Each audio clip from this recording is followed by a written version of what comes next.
Hello, I will teach you how to solve the renowned Rubik's Cube. This is the 3 by 3 by 3, whatever you want to call it. It's a normal size Rubik's Cube. Now, solving the Rubik's Cube you may think is pretty hard, but actually, right after you get the first step, it's only 7 moves that you do over and over and over again.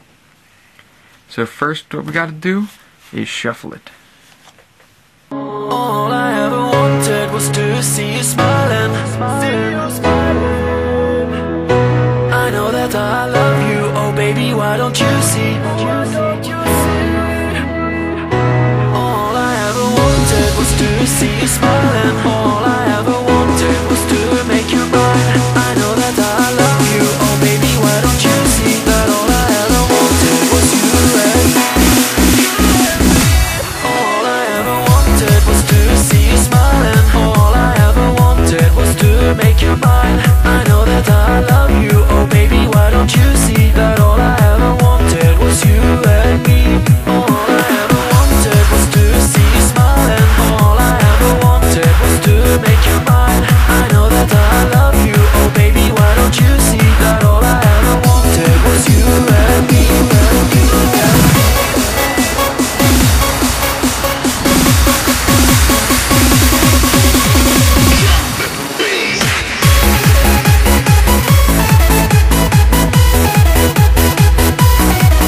I think it's just about good shuffled.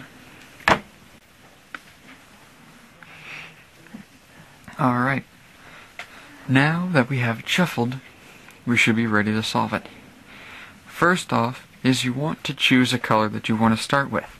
It doesn't matter which color you want to start with. I always like to solve for the white, so in this case we're going to solve for the white. First, what you want to do is solve the white cross. So solve it so that each one of these middle pieces contain white to match up with their center, along with their side to match up with the corresponding center of the side.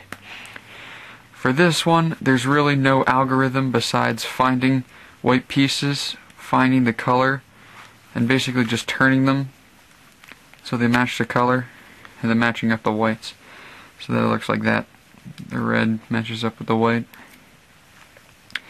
And then you basically just do that. No, the green's matched up with the green, so we just turn that up. White's with orange already, so then we just turn that around because it was in the bottom. And where's that last one? There it is, the blue. Just happens to be matched up. Now we have the white cross, which is what we needed. And each one corresponds with their correct color center, which is just what we wanted. Now, here's where the algorithms come into play. Now we have to solve for the 4 corners. The 4 corners, well, they're pretty easy, and you will want to remember the algorithm because you'll use something like it later on. Okay, so now what you want to do is find all of the corner pieces that have white in them. Then you're going to want to view the other 2 colors. The other 2 colors will tell you where specifically that specific block needs to go.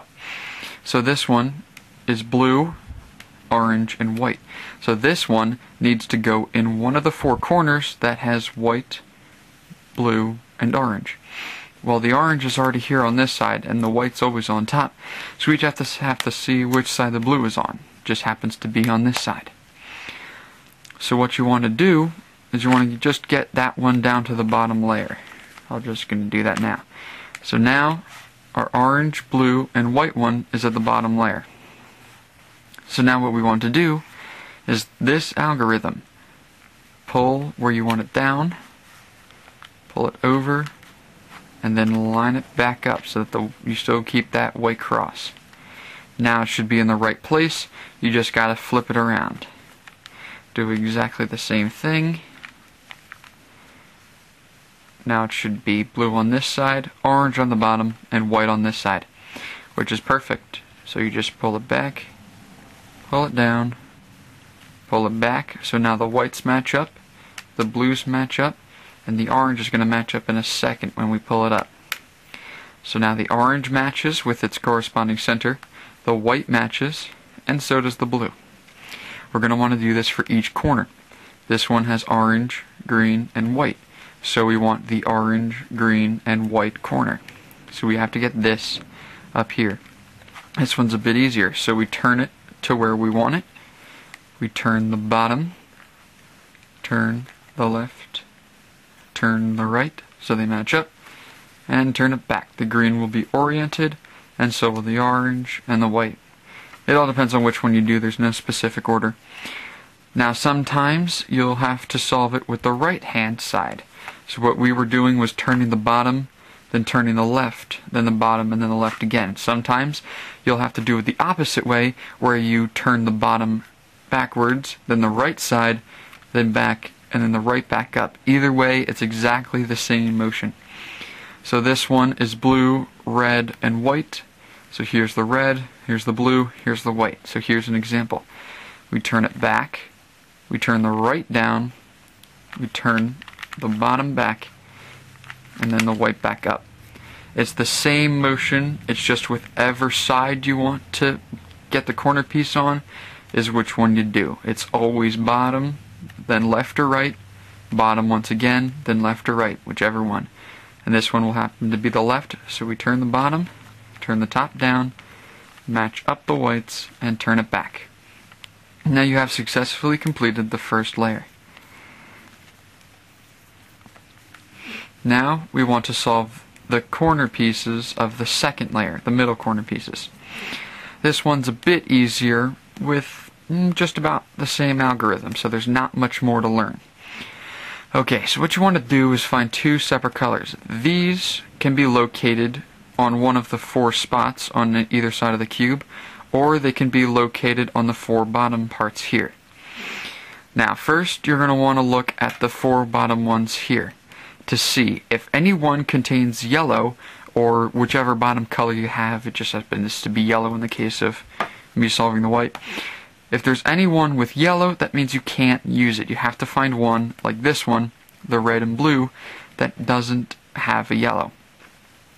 So now we have the red and blue piece. We need to get that red and blue piece to its correct corner piece. So the red and blue corner piece would be here. Red, blue, so we want to get this one here. So first what we're going to do is line up your reds to the middle. So now that the red is middle lined with that red and blue, so now we just have to get this here. What we do for this is we turn it back. We turn it to the other side of its color. Then we turn the right down.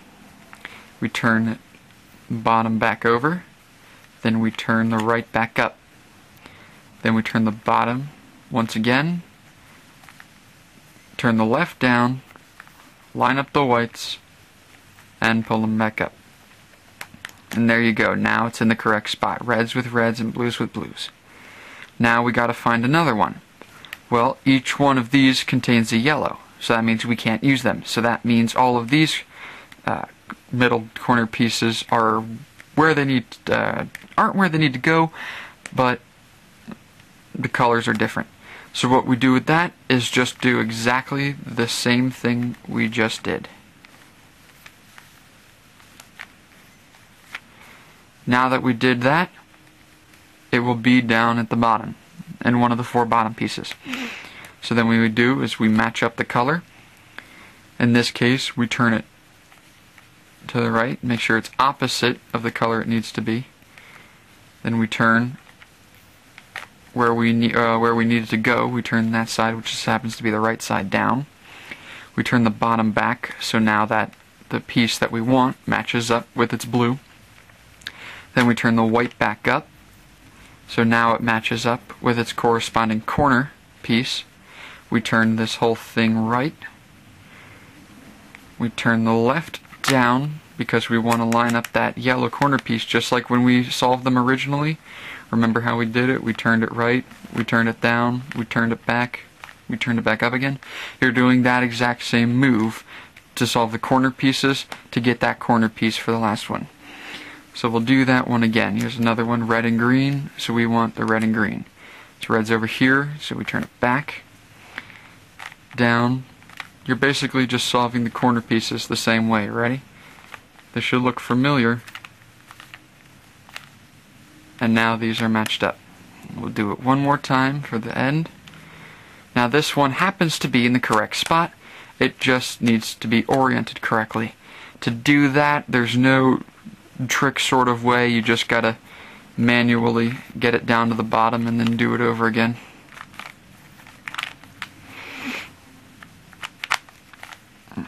Okay, so we turn it back to the opposite. We turn the side we want down. We turn it over to match up. We turn the whites back up. Then we solve for the corner again, just like we did when we were first solving it. And now it's in the correct spot. Congratulations, you have the whole second layer completed now.